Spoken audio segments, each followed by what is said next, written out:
United fans. Leny Yoro is out for up to 2 months, apparently, after fracturing a bone in his foot, of course, in that pre-season friendly earlier this week. A lot of hopes about the youngster coming in and really solidifying a place in the back four for Manchester United. But once again, it looks like someone like Harry Maguire is going to have to come in. Lautaro Martinez, of course, is still away after Copa America duty. A huge blow, Robbo, because pressure is on Ten Hag. Obviously, despite the fact he's got that respite after winning the FA Cup, all eyes are on him for the first few games of the season and what sort of Manchester United will turn up. And obviously, this is a real dent in that momentum. It certainly is. If you buy two players and one of them gets an injury that's going to keep him out for 2 months, it's a blow to any manager. And the one area where they've had slight problems or big problems has been at centre-half, and he's wanted to change that. It might mean that he has to go and get another one, which there was talk about De Ligt going there at one point. He wanted to change the whole centre-back partnership. But it looks as though he's going to have to stick with the ones that he's got at the moment, and he's going to have to get the best out of them. And that's the problem that Ten Hag has had.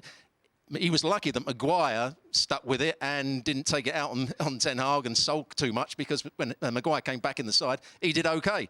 So Eric Ten Hag's going to have to go back to that back four, and he's going to have to make sure that they work hard in pre-season and they put in some sort of performance. Otherwise, they're going to be in trouble again. If you're Brantwaite saying, you're on the phone, aren't you, Stevie? Well, if they were even thinking about it, then they'd really have to be serious about it now. Yeah. I got to say, I feel bad for Yoro himself. Of course. I mean, can you imagine being, 18? Yeah.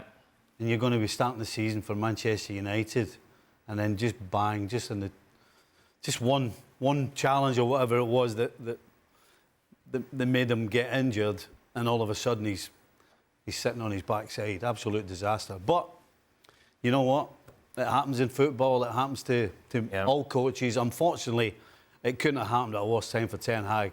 As you said, he is under some pressure somewhat, and the worst thing that he wants is to get off to a bad start. And when you lose one of your big signings, then that's just it's just a shocker. That's it, Shaka. There's no asterisks on the Premier League table if you start badly and don't pick up the points, and people will not forgive the fact that OK, well, he's injured. The fact is you haven't been able to sort out the mess from last season, and it's shown once again. Correct. And listen, and while, yes, Eric Ten Hag can boast of the FA Cup last season, it's probably the reason why he's still manager of Manchester United. For much of last season, it was all about the injury crisis, which supposedly was supposed to be addressed this summer.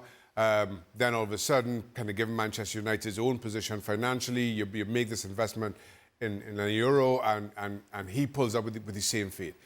And you can't just, as bad as the injury may be, or the injury list may be, Eric Ten Hag can't go back to that excuse, because he relied on it for so long last season. And sadly, that's just the position that Ten Hag is in. Where you go from here, I'm not sure if you're Eric Ten Hag. For Yoro, I'm with Steve. As a young lad, you want to start the season, and we always talk about the importance of a pre-season, and not just for your own physical fitness, but for fitting in with in this instance certainly a new team. And now this happened. This upends that. 2 months away is a long time. Season's going. All of a sudden, you have to play yourself back into fitness and hope to have some kind of an impact. It's a huge blow for the young man.